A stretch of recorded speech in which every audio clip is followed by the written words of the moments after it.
الرحمن علم القرآن خلق الإنسان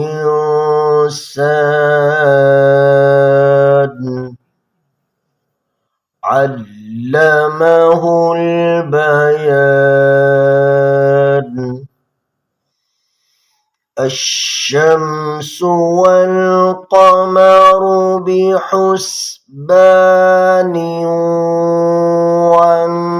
والنجم والشجر يسجدان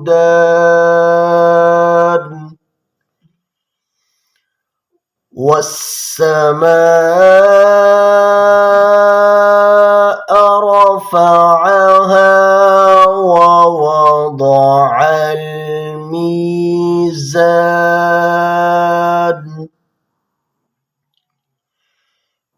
ألا تطغوا في الميزان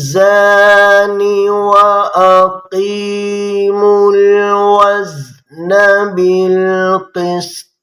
ولا تخسروا الميزان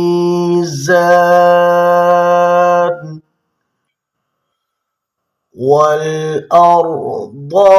وضعها للأنام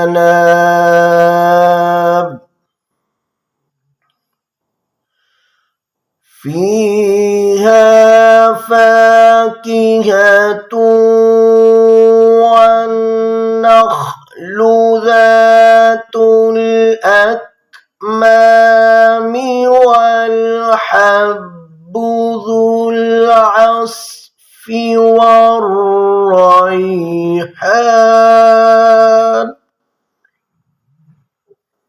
فبأي آلاء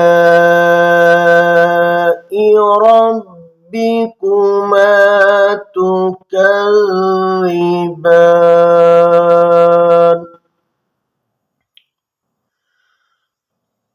خلق الإنسان من صلصال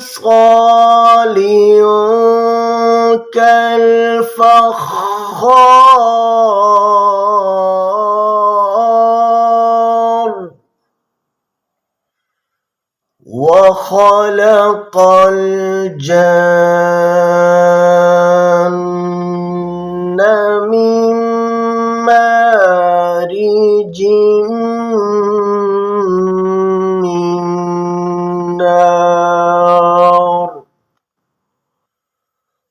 فبأي آلاء